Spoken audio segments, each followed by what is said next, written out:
Welcome to ఎంట్రియా. Okay, మన ట్రై మెథడాలజీలో వెరీ ఇంపార్టెంట్ టాపిక్ ఈ బోధనా ఉద్దేశాలు, లక్ష్యాలు, విలువలు మరియు విద్యా ప్రమాణాలు. చాలా ఇంపార్టెంట్ లెసన్. ఓకే, ఇది సెకండ్ చాప్టర్. ఓకే రైట్, చూద్దాం. ఇప్పుడు మీరే రేపు మీ పాఠశాలల్లో మీరు ఎస్జిటి టీచర్గా సెలెక్ట్ అయ్యి మీరు ఒక స్కూల్కి వెళ్తారు. స్కూల్కి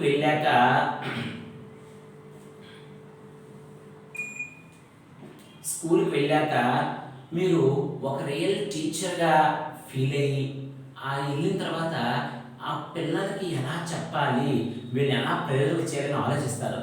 ఈ ఆలోచించే ఈ క్రమంలో మీ మైండ్లో ఒక 3 అంశాలు ఎదురవుతాయి. ఓకే, అవి ఏంటో చెప్పగలరా? చెప్పండి.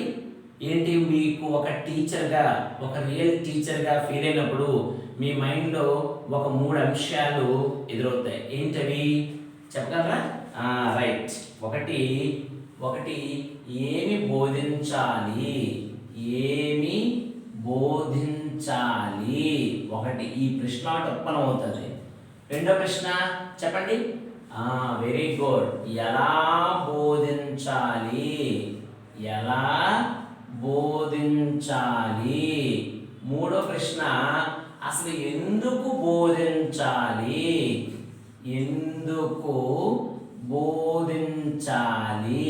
అనే ఈ 3 ప్రశ్నలు ఉత్పన్నమవుతాయండి. అంటే ఒక రియల్ టీచర్గా మీరు ఫీల్ అయితే మీ మైండ్లో ఈ 3 ప్రశ్నలు మీకు ఉత్పన్నమవుతాయి. ఒకటి ఏమి బోధించాలి, 2 ఎలా బోధించాలి, 3 ఎందుకు బోధించాలి. Okay right. ఇప్పుడు చెప్పండి మై డియర్ ఫ్రెండ్స్, ఏమి బోధించాలి అనే ప్రశ్నకు ఆన్సర్ ఏంటి? నువ్వు టీచర్ ఏం బోధిస్తావు? విద్యార్థులకి ఏం బోధిస్తావు? మన పాఠాలు, వీటిని ఏమంటాము? కాంటెంట్ ఏమంటాము? విషయం బోధిస్తాం. ఏం బోధిస్తాము? విషయం బోధిస్తాం. విషయం అంటే కాంటెంట్. మరి అంటే పాఠాలు నాన్న. విషయం అంటే పాఠాలు నాన్న. సెవెరల్ పాఠాలు ఏమంటాం? విషయాలు అంటాం. మరి ఈ విషయాన్ని మనం ఎలా బోధిస్తాం? విషయాన్ని ఎలా బోధిస్తాం? వెరీ గుడ్, వివిధ బోధనా పద్ధతుల ద్వారా బోధిస్తాం. ఎలా బోధిస్తాం? వివిధ బోధనా పద్ధతుల ద్వారా బోధిస్తాం. బోధనా పద్ధతుల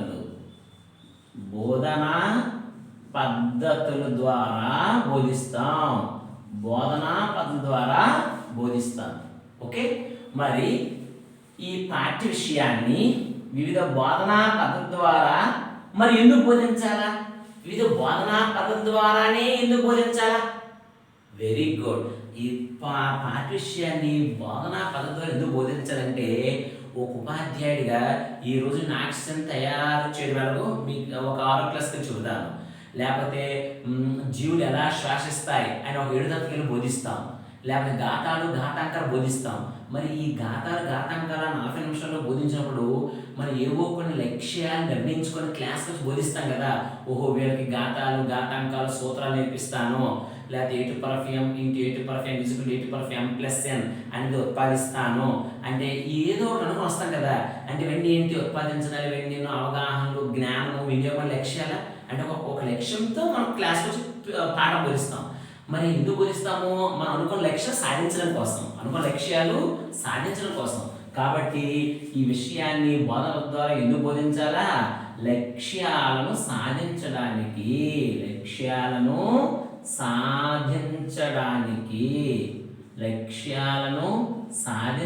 బోధిస్తాం. ఎందుకు బోధిస్తాం? లక్ష్యాలను సాధించడానికి బోధిస్తామండి. ఇది ఈ 3 ప్రశ్నలకు జవాబులు. ఇప్పుడు చూడండి, ఏం బోధిస్తాం? విషయం. ఎలా బోధిస్తాం? బోధన పద్ధతి ద్వారా. అయితే ఈ పాఠ్య విషయాన్ని బోధన పద్ధతి ద్వారా ఎందుకు బోధించాలా? లక్ష్యాన్ని సాధించడం కోసం బోధించాలా. కాబట్టి ఈ లక్ష్యాలు సాధించడం కోసం అనేది ఈరోజు మన పాఠ్యాంశం. ఇదే సెకండ్ పాఠం. Okay, clear? రైట్. అయితే ఇప్పుడు ట్రై మెథడాలజీ కదా, మనకి ఇక్కడ 3 సబ్జెక్టులు ఉంటాయి. ఏంటి? ఒకటి మ్యాథ్స్, 2 సైన్స్, 3 సోషల్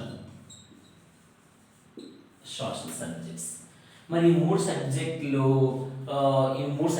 ఈ సబ్జెక్టులు బోధిస్తున్నామంటే వాటికంటూ కొన్ని లక్ష్యాలు ఉంటాయి కదా.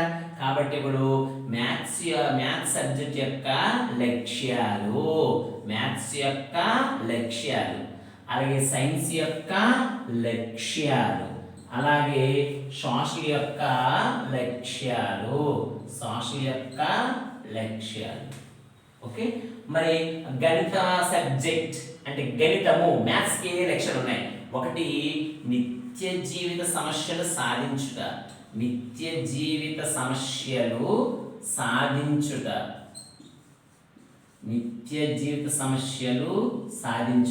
అంటే గణితము వస్తే మనం నిత్య జీవితంలో ఉన్నటువంటి విషయాలను సాధించడం కోసం గణితం నేర్పాలి.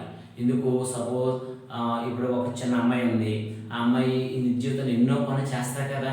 సో ఫర్ ఎగ్జాంపుల్ ఒక 20 రూపీస్ తీసుకువెళ్ళి ఒక షాప్కి వెళ్ళి ఒక షాంపూ ప్యాకెట్ 3 రూపాయలు షాంపూ ప్యాకెట్ కొన్నది.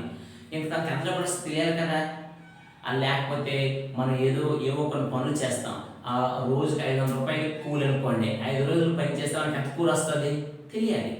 లేకపోతే ఈరోజు మన కుటుంబ సభ్యులకు 5 ఉన్నారు, 5 రేపు 3 ఉన్నారు. మరి 5 ఉన్నప్పుడు ఎన్ని గ్రాముల రైస్ వండాలి, 3 ఉంటే ఎన్ని గ్రాముల రైస్ వండాలి తెలియాలి కదా. ఇవి నిత్య జీవిత సమస్యలు. ఓకేనా? అంటే ఇలాంటి చిన్న నిత్య జీవిత సమస్యలు సాధించడానికి ఏ జ్ఞానం కావాలా? గణిత జ్ఞానం. కానీ ఇలాంటి నిత్య జీవిత సమస్యలను సాధించుకోవడానికి అవసరమైన గణిత జ్ఞానాన్ని అందించడమే గణితం యొక్క లక్ష్యం. ఓకే, ఇదొక లక్ష్యం. రెండోది ఇంకొక లక్ష్యం ఏంటంటే తార్కిక ఆలోచన పెంపొందించుట. తార్కిక ఆలోచనను పెంపొందించుట. తార్కిక ఆలోచన అంటే లాజికల్ థింకింగ్. అంటే ఏమిటి? ఒకటికి అనేక రకాలుగా ఆలోచించుట. సపోజ్ ఫర్ ఎగ్జాంపుల్ ఉపాధ్యాయుడు చెబుతాడు, అయ్యా 16 + 4 = 20 అని గణితోపాధ్యాయుడు చెబుతాడు. అలా చెబుతప్పుడు తార్కిక ఆలోచన గల విద్యార్థి ఏం చేస్తాడు? ఓహో, అంటే 20లో 16 తీస్తే 4 వస్తుంది. therefore 20 - 16 = 4. అది 20లో 4 తీస్తే 16 వస్తుంది అని ఆలోచించడమే తార్కిక ఆలోచన. ఇలాంటి ఆలోచన పెంపొందించే సబ్జెక్టే గణితం. ఇలాంటి ఆలోచనను విద్యార్థులు పెంపొందించాలి. దానికోసం మనము ఈ గణితాన్ని బోధించాలి. ఇవి గణితం యొక్క బోధన లక్ష్యాలు, గణిత సబ్జెక్ట్ యొక్క లక్ష్యాలు. Okay, right. నెక్స్ట్ సైన్స్ యొక్క లక్ష్యాలు ఏంటి? సైన్స్ ఇప్పుడు చూడండి, అంటే రోజు మనం స్నానం చేయాలి. స్నానం చేయకపోతే మనకంటేమో ఇక్కడ మట్టి పోయి మనకి దురదలు గజ్జి వచ్చేస్తుంది, అంటే చర్మ వ్యాధులు వస్తాయి. అది వేడి ఆహార పదార్థాలు భోంచేయాలి. ఎందుకంటే వేడి ఆహార పదార్థాల మీద ఆ ఈగలు దోమలు వాలితే అవి తింటే మన జబ్బులు వస్తాయి. అలాగే మన చుట్టుపక్కల పరిసరాలు పరిశుభ్రంగా ఉండాలి, నీరు నిల్వ ఉండకూడదు. ఇవన్నీ విషయాలు ఎవరు చెప్తారు? అందుకే మన చూడండి, మన బయాలజీలో సైన్స్లో పరిసరాల పరిశుభ్రత, మానవ శరీరం ఆరోగ్యము, మన జీవులు మొక్కలు, జీవులు ఎలా బతుకుతాయి, జీవులు ఎలా శ్వాసిస్తాయి, మొక్కలు ఎట్లాంటి శ్వాసలు జరుగుతాయి, ఇవే కదా ఉన్నాయి. అంటే జ్ఞానాన్ని నాకు అందిస్తాయి. కాబట్టి సైన్స్ యొక్క ఇంకొక లక్ష్యం ఏంటి? శాస్త్రీయ జ్ఞానం. ఇంకోటి ఏంటి? శాస్త్రీయ జ్ఞానం అందిస్తాయి. ఏమందిస్తాయి? శాస్త్రీయ జ్ఞానాన్ని అందిస్తాయి. ఒకటి. నెక్స్ట్ 2 ఏం చేస్తాయి? శాస్త్రీయ ఆలోచన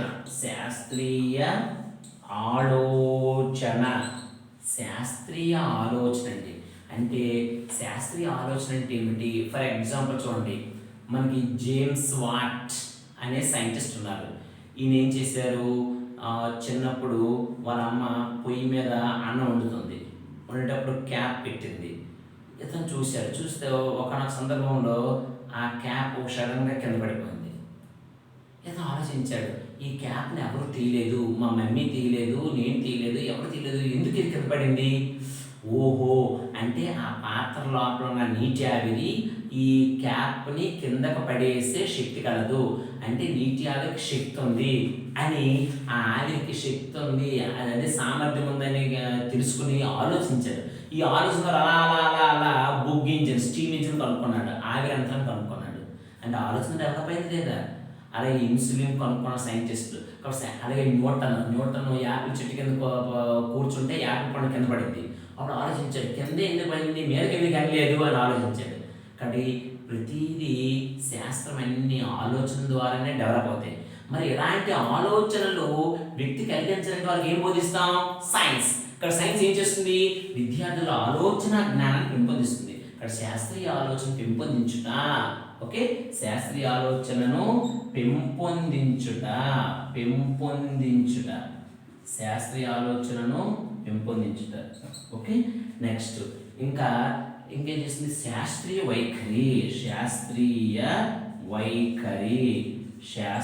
వైఖరి డెవలప్ అవుతుంది. ఏం డెవలప్ అవుతుంది? శాస్త్రీయ వైఖరి, సైంటిఫిక్ యాటిట్యూడ్ డెవలప్ అవుతుంది. దేనివల్ల? సైన్స్ వలన. ఎందుకు? సైన్స్ ఎల్లప్పుడూ నిజాన్ని చెబుతుంది. నెక్స్ట్ సైన్స్ చదివే విద్యార్థుల్లో పట్టుదల కలుగుతుంది. ఎస్, ఏదైనా సాధించాలా అనుకుంటాడు. కాబట్టి మూఢనమ్మకాన్ని నమ్మడు, మూఢనమ్మకాలు విశ్వసించడు. ఇలాంటి గుణాలన్నింటిని ఏమంటాం? శాస్త్రీయ వైఖరి అంటాం. ఇలాంటి గుణాలన్నింటిని ఏమంటాం? శాస్త్రీయ వైఖరి అంటాం. క్లియర్? ఏంటి శాస్త్రీయ వైఖరి అంటే? ధనాత్మక ఆలోచన, నిగర్వి ఉండడం, అంటే ఎల్లప్పుడూ సత్యాలనే నమ్మడం, మూఢనమ్మకాలు విశ్వసించకపోవుట, అలాగే కుతూహలం పెంపొందించుట. ఇలాంటి లక్షణాలన్నీ ఏ సబ్జెక్టులకు వస్తాయి? సైన్స్. కాబట్టి ఇది శాస్త్రీయ వైఖరి. ఈ మూడు విజ్ఞాన శాస్త్రం యొక్క లక్ష్యాలు. నెక్స్ట్ సాంఘిక శాస్త్రం. మనకి సాంఘిక శాస్త్రంలో పాఠాలు ఏమున్నాయి చూడండి. మన కుటుంబము, మన మన మన ఊరు, మన పంటలని ఉండవా? అంటే మన అన్నాడంటే నా పంటలు నా ఊరే లేదు చూసుకుని. నా అంటే స్వార్థం అవుతుంది, మన అంటే అందరూ అవుతుంది, స్వార్థం అవుతుంది. అందుకే నేను నాదనే భావన కాకుండా మనము మనదనే భావన పెంపొందించుట. ఇది ఒక్క సాంఘిక శాస్త్రం వల్లే అవుతుంది. ఏంటండి? నేను నాది అనే భావన కాకుండా మనము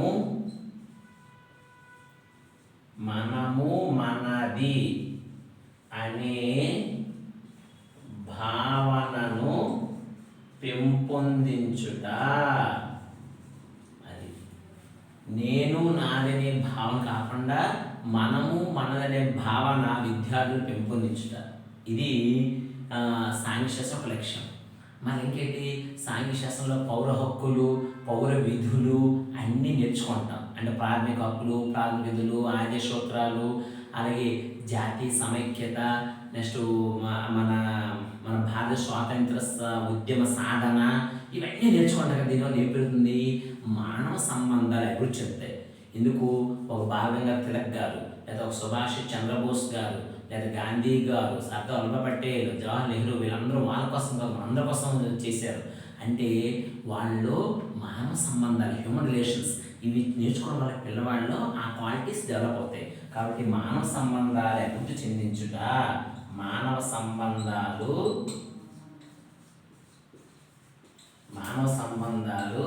అభివృద్ధి చెందుట. మానవ సంబంధాలు ఏమవుతాయి?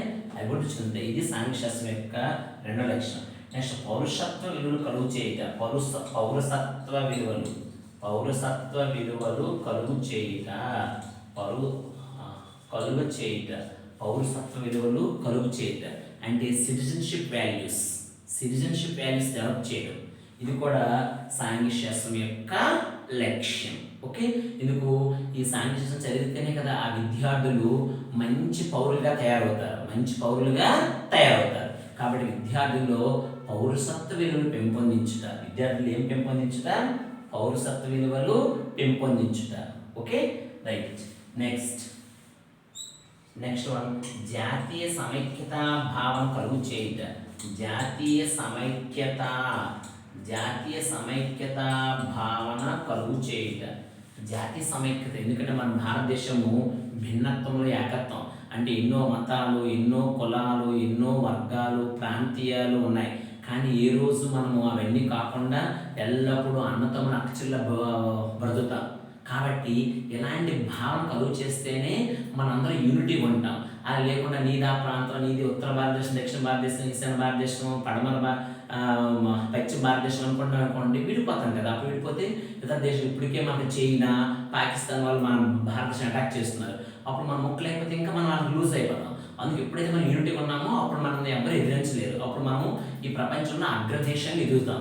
కాబట్టి అలాంటి భావన ఎవరు కలుగు చేస్తారు? మ్యాథ్స్, సైన్స్ చెప్పదు, ఓన్లీ సోషల్ చెబుతుంది.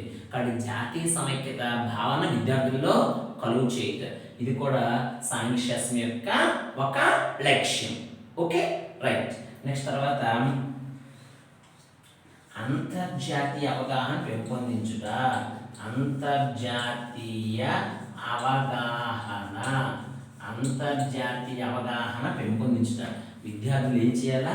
అంతర్జాతీయ అవగాహన అంటే మన దేశం గురించే కాకుండా ఇతర దేశాల్లో అక్కడ పరిపాలన ఎలా ఉంది, అక్కడ ప్రజల జీవన విధానాలు, అక్కడ శీతోష్ణ స్థితి, అక్కడ దొరికే ఖనిజాలు, అక్కడ పండించే పంటలు, అక్కడ ఉండే పరిశ్రమలు, అక్కడ ద్రవ్యము, అక్కడ ఉన్నటువంటి ఉద్యోగాలు, జనాభా, అక్కడ ద్రవ్యాలు, మన ద్రవ్యాలు, మన జీడిపి ఇవన్నీ తెలుసుకుంటే కదా మనం డెవలప్ అవ్వగలం. అందుకే మనం ఎవరి గురించి తెలుసుకోలేదు, మనకు మనం అంటే మనం డెవలప్ అవ్వలేదు, ఇతరులకు చూసుకుని డెవలప్ అవ్వగలం. అందుకే అంతర్జాతీయ అవగాహన కలిగించేది ఎవరో ఒక్క సాంఘిక శాస్త్రమే. ఇంకా మ్యాథ్స్ కానీ సైన్స్ కానీ ఇతర దేశాల గురించి, అక్కడ జీవన విధానాలు, పౌరుల గురించి చెప్పదు, ఒక షార్ట్ చెప్తుంది. ఇలా చెప్పడమే దాని యొక్క లక్ష్యం. క్లియర్? ఇవి సాంఘిక శాస్త్రం యొక్క లక్ష్యాలు. ఏంటంటే నేను నాదనే భావన కాకుండా మనము మనదనే భావన విద్యార్థుల్లో కలుగు చేయటం, అలాగే మానవ సంబంధాలు అభివృద్ధి చేయటం, అలాగే పౌరుషత్వ విలువలు కలుగు చేయటం, అలాగే జాతీయ సమైక్యత భావనను కలుగు చేయటం విద్యార్థుల్లో, అలాగే అంతర్జాతీయ అవగాహనను కలుగు చేయట. అంతర్జాతీయ అవగాహన విద్యార్థుల్లో కలుగు చేయట, ఇది సాంఘిక శాస్త్రం యొక్క లక్ష్యాలు. ఓకే, ఇప్పుడు మనకి బిట్స్ అడుగుతాడు. ఎలా అడుగుతాడో ఒకసారి మనము చూద్దాం. ఎలా అడగచ్చు? ఈ క్రింది వాణిలో గణిత శాస్త్ర విద్యా లక్ష్యం కానిదేది, గణిత విద్యా లక్ష్యం కానిదేది అంటాడు. అంటే అప్పుడు ఏమిస్తాడు ఆప్షన్స్? 1 శాస్త్రీయ వైఖరి జ్ఞానం కలుగు చేయుట, 2 మానవ సంబంధాలు పెంపొందించుట, 3 శాస్త్రీయ జ్ఞానం అందించుట, 4 నిత్య జీవిత సమస్యలు సాధించుట అంటాడు. ఓకేనా? అంటే ఏంటి? ఈ కింది వాణిలో గణిత విద్యా లక్ష్యం ఏది అంటే 1 ఇది అన్నాడు, 1 ఇవి అన్నాడు, అప్పుడు ఇది right answer. Clear of you? మళ్ళీ ఈ కింది వాణిలో విజ్ఞాన శాస్త్రం విద్యా లక్ష్యం కానిది. ఇప్పుడు చూడండి, క్వశ్చన్ నెగిటివ్లో ఉంది. అప్పుడు ఏంటి? పాజిటివ్లో 3 ఉంటాయి, నెగిటివ్ ఇదో ఇది ఒకటి ఉంటుంది. క్లియర్? ఏంటి? ఈ కింది వాణిలో విజ్ఞాన శాస్త్రం యొక్క విద్యా లక్ష్యం కానిదేది? 1 శాస్త్రీయ ఆలోచన పెంపొందించుట, 2 శాస్త్రీయ వైఖరి కలుగు చేయుట, 3 మానవ సంబంధాలు కలుగు చేయుట, 4 శాస్త్రీయ జ్ఞానం అందించుట. ఆన్సర్ ఏంటి? మానవ సంబంధాలు కలిగించుట. అది సోషల్ అవుతుంది, సైన్స్ అవుతుంది. చూసారా? ఈ క్రింది వాణిలో సాంఘిక శాస్త్రం యొక్క విద్యా లక్ష్యము ఏది అంటాడు. ఏది అన్నాడు. 1 మానవ సంబంధాలు కలుగు చేయుట, 2 ఉత్తమ పౌరులుగా తీర్చిదిద్దుట, 3 అంతర్జాతీయ అవగాహన కలిగించుట, 4 పైవన్యు. అప్పుడు ఆన్సర్ ఏమవుతుంది? పైవన్యు అవుతుంది. ఇందుకు 3 అవి ఇచ్చాడు, ఏదన్నాడు? 3 రైటే. అందుకు ఆన్సర్ ఏంటి? పైవన్యు. ఇది ఇస్తారు, గతంలో ఇచ్చాడు. అర్థమైందా ఫ్రెండ్స్? క్లియర్? ఇది సాంఘిక శాస్త్రం యొక్క విద్యా లక్ష్యం. Clear all of you? ఓకేనా? రైట్. ఇది నెక్స్ట్ మనం చూసినట్లయితే నెక్స్ట్ వన్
నెక్స్ట్ ఇంకా మనకి చాప్టర్లో ఒక 3 పదాలు ఉన్నాయండి.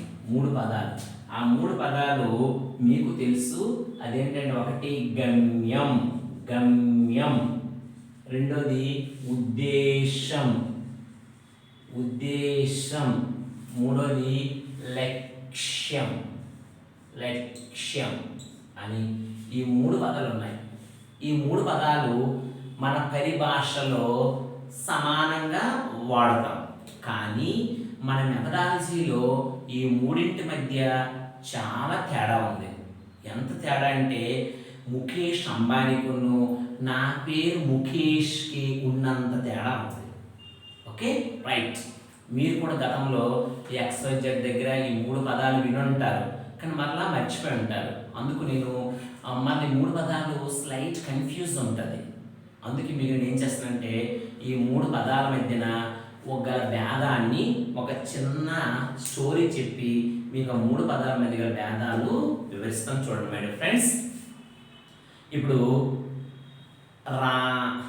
రాము అనే విద్యార్థి ఉన్నాడు.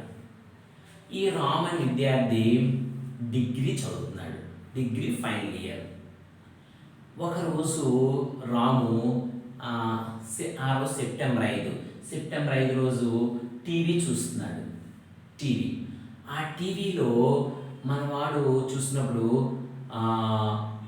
ఒక న్యూస్ వచ్చింది.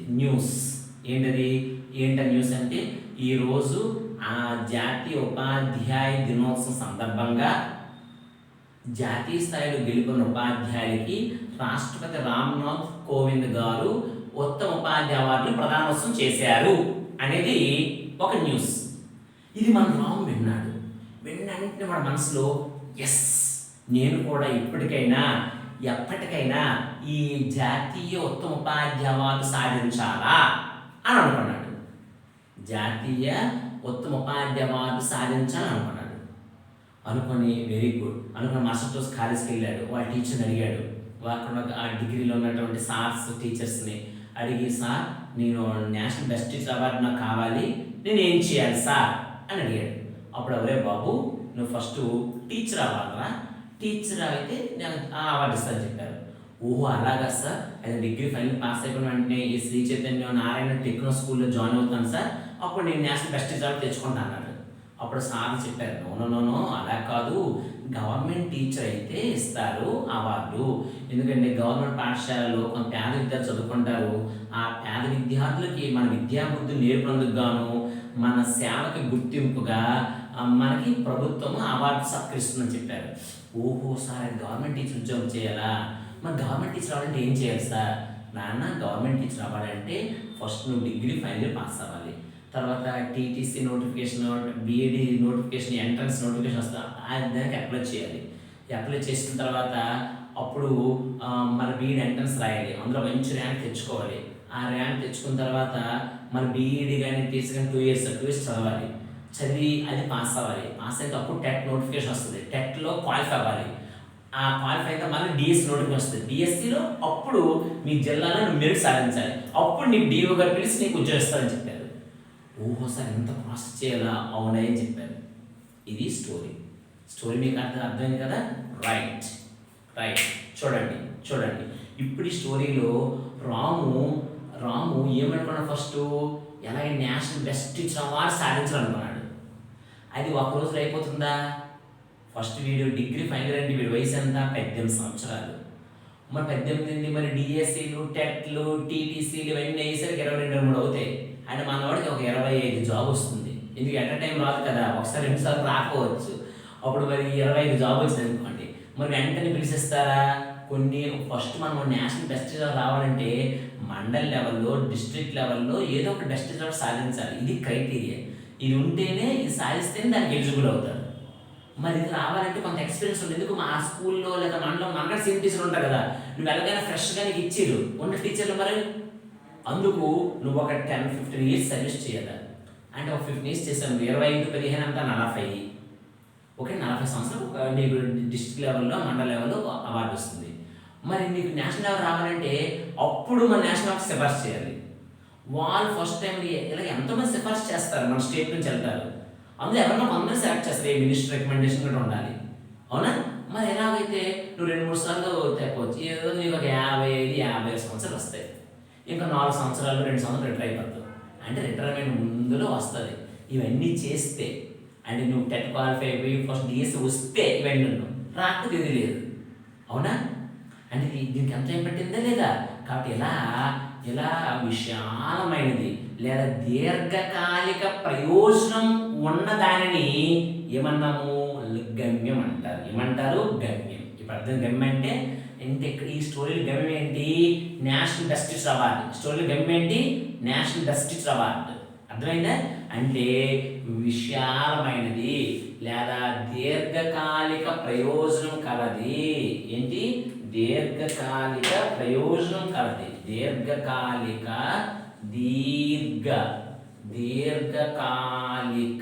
ప్రయోజనం కలది. ఇలా దీర్ఘకాలిక ప్రయోజనం కలది మరియు బహు విశాలమైనది.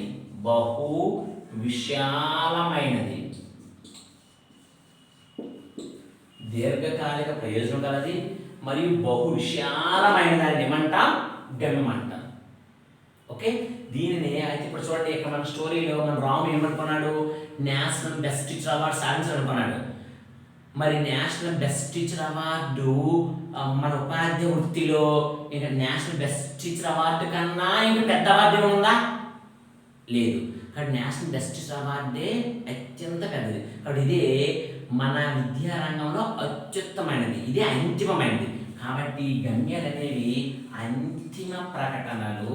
గమ్యాలు అనేవి అంతిమ ప్రకటనలు. గమ్యాలు అనేవి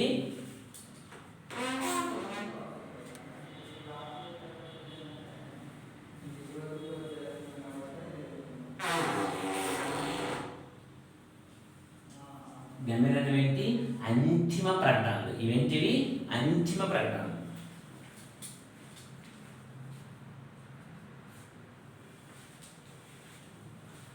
కాబట్టి ఈ గమ్యాలు అనేవి ఏంటివి? అంతిమ ప్రకటనలు. వీటిని ఏమంటాము? అంతిమ ప్రకటనలు. Okay, right. చూడండి అన్న ఒకసారి. గమ్యం అంటే ఏమిటి? దీర్ఘకాలిక ప్రయోజనంతో కూడి ఉన్నవి, బహు విశాలమైనవి, అంతిమ ప్రకటనలు. నెక్స్ట్ ఇంకా అయితే ఇప్పుడు చూడు, ఇప్పుడు మన రాముగాడు 18 సంవత్సరాలు అప్పుడే నేషనల్ బెస్ట్ టీచర్ అవార్డు అన్నాడు. ఇప్పుడు 2-3 సార్లు డిఎస్సి రాస్తాడు, రాలేదనుకో, అప్పుడు ఏం చేస్తాడు? ఇంకా అలా ఉండిపోతాడా? ఇంక వేరే ఆల్టర్నేట్ చూసుకున్నాడు కదా. అందుకు అప్పుడు గమ్యం సాధించాలనుకుంది మారిపోతా లేదా? అవునా? కాబట్టి ఇవి అస్థిరమైనవి. ఎలాంటివి? అస్థిరమైనవి. ఎలాంటివి? అస్థిరంగా ఉంటాయి. స్థిరంగా ఉండవు. అస్థిరమైనవి అంటే మారిపోతూ ఉంటాయి. అంటే మనం ఒక గోల్ పెట్టుకుంటాం. గోల్ ఎందుకు? బహు విశాలంగా ఉంటాయి, దీర్ఘకాలంలో నెరవేరుతాయి. అందుకు ఇవి స్థిరంగా ఉండవు. అందుకు మనం అంటే మారిపోతూ ఉంటాం. Clear all of you? Right. ఇది ఇలాంటి లక్షణాలు గల దాన్ని ఏమంటాం? గమ్యం. దీన్ని ఇంగ్లీష్లో ఏమంటాం? గోల్. ఇంగ్లీష్లో ఏమంటాం దీన్ని? గోల్. ఇది గోల్ అండి. దీర్ఘకాలిక ప్రయోజనంతో కలిగి ఉండి, బహు విశాలంగా ఉండి, అంతిమ ప్రకటన తెలియజేసే అస్థిరమైనదే గమ్యం. రైట్. నెక్స్ట్ సెకండ్ వన్ ఉద్దేశము. సెకండ్ వన్ ఏంటండి? ఉద్దేశం. దీనికి ఇంకో పేరు ఆశయం అని కూడా అంటారు. దీనికి ఇంకో పేరు ఏం పేరు? ఆశయం. దీన్ని ఇంగ్లీష్లో ఎయిమ్ అంటారు. ఇంగ్లీష్లో ఏమంటారు? ఎయిమ్. ఓకే, ఇప్పుడు చూడండి, మన రాముగాడు ఇంతకీ మనకి అసలు టీటీసీ కానీ బీఈడి కానీ చేయడం ఉందా? లేదు. మరి ఈ టీటీసీ బీఈడి చేసి టీచర్ అవ్వాలి, ఈ టీచర్ అవ్వాలనే కోరిక వీడికి ఎక్కడి నుంచి వచ్చింది? Very good girl. National best teacher award సాధించాలనుకున్నాడు కదా. ఆ నేషనల్ బెస్ట్ టీచర్ అవార్డు అనే గోల్ పెట్టుకున్నాడు కాబట్టి, అది సాధించాలంటే టీచర్ అవ్వాలి కాబట్టి అందుకే టీచర్ అవ్వాలనుకుంటున్నాడు. క్లియర్? కాబట్టి ఇలా దేన్నైనా సాధించడం కోసం మనం చేసే పని తీసుకునే నిర్ణయాన్ని ఉద్దేశం అంటాం. అర్థమైందా? అంటే ఏదైనా ఒక ప్రయోజనాన్ని ఆశించి ఇక్కడ ఏ ప్రయోజనం ఆశిస్తున్నాడు? నేషనల్ బెస్ట్ టీచర్ అనే ప్రయోజనం ఆశించి ఏం పని చేస్తున్నాడు? టీచర్ అనే పని చేస్తున్నాడు. కాబట్టి టీచర్ అనేది ఏంటి? ఉద్దేశం. అది క్లియర్. కాబట్టి ఏదైనా ఒక ప్రయోజనాన్ని ఆశించి ఏదైనా ఒక ప్రయోజనాన్ని ఆశించి మనం చేసే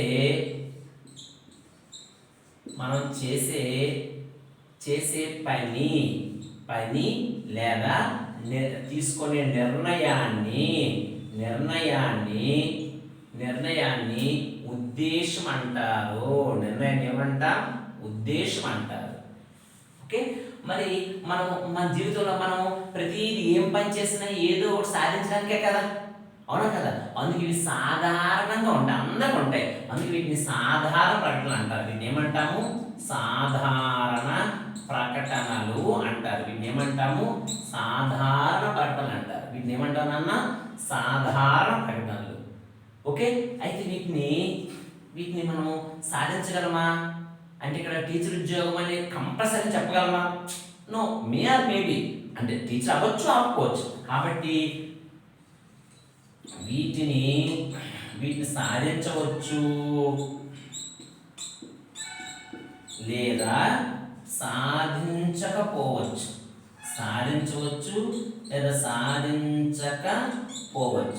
ఏం చేయొచ్చు? సాధించవచ్చు, సాధించుకోవచ్చు. వీటిని సాధించడం చాలా కష్టం. వీటిని సాధించవచ్చు, సాధించుకోవచ్చు. ఓకే. నెక్స్ట్ ఇవి మొత్తం విద్యా విధానానికి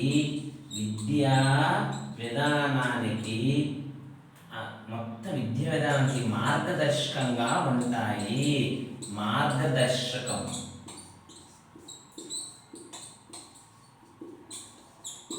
ఈ మొత్తం విద్యా విధానానికి ఎలా ఉంటాయి? మార్గదర్శకంగా ఉంటాయి, అంటే గైడెన్స్ ఇస్తాయి.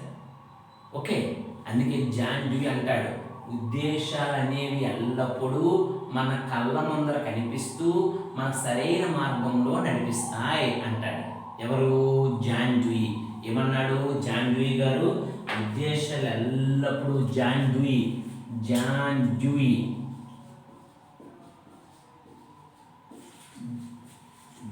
అన్నారు.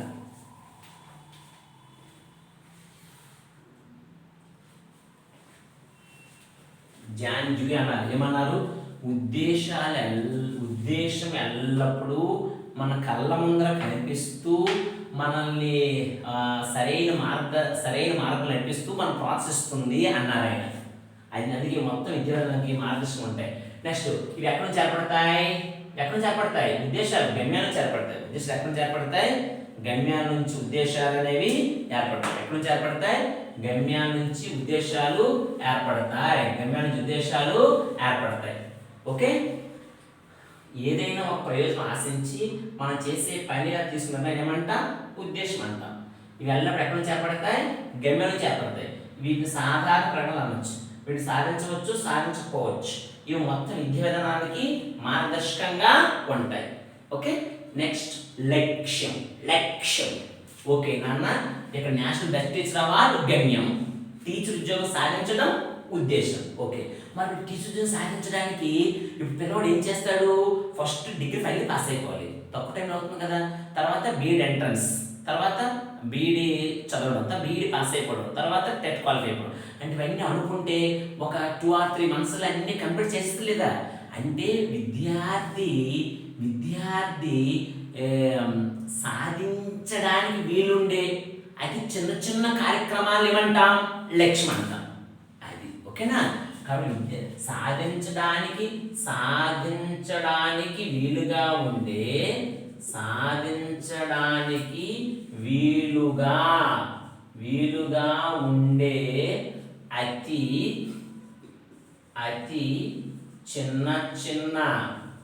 అతి చిన్న కార్యక్రమాలనే సాధించడం వీలుగుండే చిన్న కార్యక్రమాలనే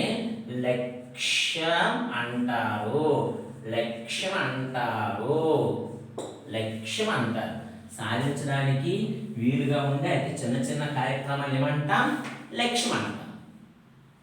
okay, right. Clear all of you? ఇది లక్ష్యం. ఓకే, నెక్స్ట్ మరి ఈ లక్ష్యాలు మనం తప్పక సాధించవచ్చు. తప్పకుండా సాధించవచ్చు అనుకుంటే సాధించవచ్చు. ఓకే, ఇప్పుడు బీఈడి ఎంట్రన్స్ పాస్ అవ్వలేమా, బీఈడిలో మంచి ర్యాంక్ తెచ్చుకోలేమా అనుకుంటే, అలాగే బీఈడి 2 ఇయర్స్ పాస్ అవ్వలేమా, అలాగే టెట్ క్వాలిఫై అవ్వలేమా, అలాగే డిఎస్ఎల్ జాబ్ సాధించలేమా, కాబట్టి ఇలా అనుకుంటే తప్ప సాధించాలి. అందుకే వీటిని తక్షణ ప్రకటనలు కూడా అంటాం. ఏమంటే వీటిని తక్షణ ప్రకటనలు తక్షణ ప్రకటనలు అంటే తక్కువ టైంలో సాధించేస్తాం కాబట్టి తక్షణ ప్రకటనలు. ఓకేనా?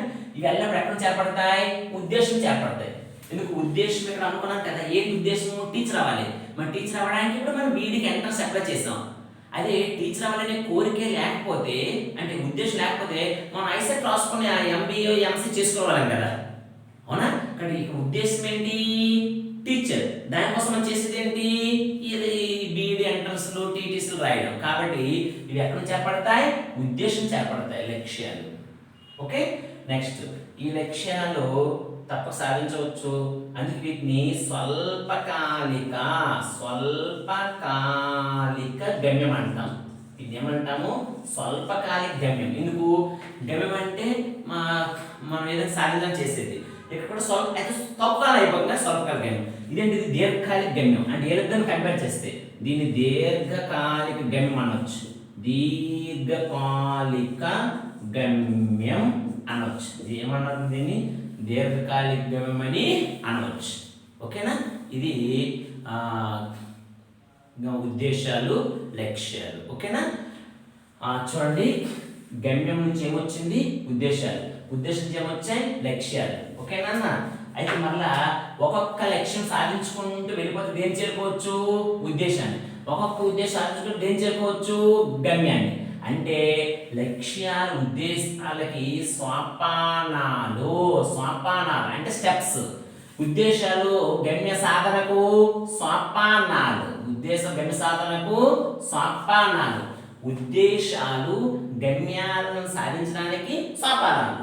లక్ష్యాలు ఉద్దేశాల సాధనకు సోపానం అంటే మెట్లు. అంటే సపోజ్ ఫస్ట్ ఫ్లోర్ రావాలనుకోండి, మెట్లు ఎక్కాలి కదా. అండ్ ఒక్కొక్క లక్ష్యం అని మెట్టు ఎక్కిపోతే ఉద్దేశం చేరుకుంటాం, ఒక్కొక్క ఉద్దేశం ఎక్కిపోతే గమ్యం చేరుకుంటాం. అది చూసుకు రివర్స్ ఏం లేదు నాన్న, రివర్స్. గమ్యాలు చేర్పడే ఉద్దేశాలు, ఉద్దేశం చేర్పడేవి లక్ష్యాలు, లక్ష్యాలు ఉద్దేశాల సాధనకు సోపానాలు, ఉద్దేశాలు గమ్యాల సాధనకు సోపానాలు. రైట్? ఓకే, ఇవి ఉద్దేశాలు, ఆశయాలు, లక్ష్యాలు, సోపానాలు. ఓకేనా? నెక్స్ట్ ఇది గమ్యం గురించి, ఇది ఉద్దేశం, ఇది లక్ష్యం. ఇప్పుడు దీనికి ఉదాహరణ దీనికి ఒక ఎగ్జాంపుల్ ఏంటి? గమ్యానికి విద్యార్థులందరినీ సంపూర్ణ మూర్తిమత్తంగా పౌరులుగా తయారు చేయట. సంపూర్ణ మూర్తిమత్వం గల పౌరులుగా తయారు చేయట, ఇది గమ్యం. ఇది సంపూర్ణంగా ఆల్రౌండ్ డెవలప్మెంట్. ఓకే, ఇది ఒక రాత్రి లాంగ్ టైం. మరి ఉద్దేశానికి ఒక ఉదాహరణ చెప్పండి. ఉద్దేశం అంటే ఏమిటి? భారతదేశము అగ్రరాజ్యంగా ఎదుగుతారు. భారతదేశము అగ్రరాజ్యం అవుతారు. అగ్రరాజ్యం ఉద్దేశం. లక్ష్యం ఏంటి? లక్ష్యము మొఘల్ సామ్రాజ్య గురించి జ్ఞానాన్ని తెలుసుకున్నట. మొఘల్ సామ్రాజ్య జ్ఞానాన్ని తెలుసుకున్నట. మొఘల్ సామ్రాజ్య జ్ఞానాన్ని తెలుసుకున్నట. Okay, right. ఇవి ఉద్దేశాలు, గమ్యాలు, లక్ష్యాలు అండి. వీటిలో అడుగుతాడు, ఈ కింద వాళ్ళ అంతిమ ప్రకటనలు అనగానేమి? ఈ కింద వాళ్ళ సాధారణ ప్రకటన తెలియజేసేది ఏది? ఈ కింద వాళ్ళ స్పష్టమైన తక్షణ ప్రకటన ఏది? ఓకే, ఈ కింద వాళ్ళలో బహుశాలమైనవి ఏవి? ఈ కింద వాళ్ళలో సాధించకపోవచ్చు అని వేటిని అంటారు? ఈ కింద వాళ్ళు తప్ప సాధించేవేవి? చూసి ఇన్ని ప్రశ్నలు. ఓకే నాన్న. నెక్స్ట్, ఈ క్రింది వాణిలో స్వామి వివేకానంద, రామకృష్ణ పరమహంస, గాంధీజీ, నెల్సన్ మండేలా సాధించేవేవి? గమ్యాలు. ఎందుకు? గాంధీజీ స్వాతంత్ర సాధన అనుకున్నాడు. ఇప్పుడు 1915, ఎప్పుడు వచ్చింది? 1947 వచ్చింది. ఎన్ని సంవత్సరాలు పెట్టింది చూడండి. ఒక్క స్వాతంత్ర సంపాదన 1915, 1947 అంటే దగ్గర 42 సంవత్సరాలు పెట్టింది. 32 సంవత్సరాలు పెట్టింది. అందుకే గమ్యం. అలాగే నెల్సన్ మండేలా ప్రపంచంలో వర్ణ వివక్షత పోగొట్టాలనుకున్నాడు. అందుకే అతను లాంగ్ వాక్ టు ఫ్రీడమ్ అనే గ్రంథం రాశాడు. చాలా ఎక్కువ టైం పట్టింది. అలాగే స్వామి వివేకానందుడు ఇలాంటి మహానుభావులు సాధించే గమ్యాలు ఇంకెవరు సాధించలేదు. Okay right. నెక్స్ట్ మొత్తం విద్యా విధానానికి మార్గదర్శకంగా ఉండేవి ఏవి ఉద్దేశాలు. మొత్తం విద్యా విధానం మార్గదర్శనం ఎందుకు మన దేని సాధన చేసే పని కదా, అవి మనకి థాట్ చూపిస్తుంటే అలాగే మనం వెళ్తుంటాం. అందుకే జాండి ఏమన్నాడు, ఉద్దేశాలు అనేవి ఎల్లప్పుడూ మన కళ్ళ ముందర కనబడుతూ మన సరైన మార్గంలో నడిపించడం ఉపయోగపడతాయి అన్నాడు. అవునా? ఇప్పుడు నీకు కూడా ఒక ఉద్దేశం ఉంది. ఎందుకు ఎంట్రీ అక్కడ పర్చేస్ చేసుకున్నావు? You want to become a teacher. ఇప్పుడు నేను ఎందుకు ఎంత దూరం చెప్తున్నాను? ఐ వాంట్ వన్ ఎయిమ్ అది. ఓకేనా? రైట్. ఇది ఈ కింద వాళ్ళలో లక్ష్యాలు వేటి నుంచి ఏర్పడతాయి, ఉద్దేశాలు వేటి నుంచి ఏర్పడతాయి, ఉద్దేశాలు ఎవరికి సోపానాలు, లక్ష్యాలు కింద వాళ్ళు దేని సోపానాలు అని అడుగుతుంటారు. ఓకే క్లియర్ అలా. ఇప్పుడు మనము ఇంకొన్ని అంశాలు చూద్దాం.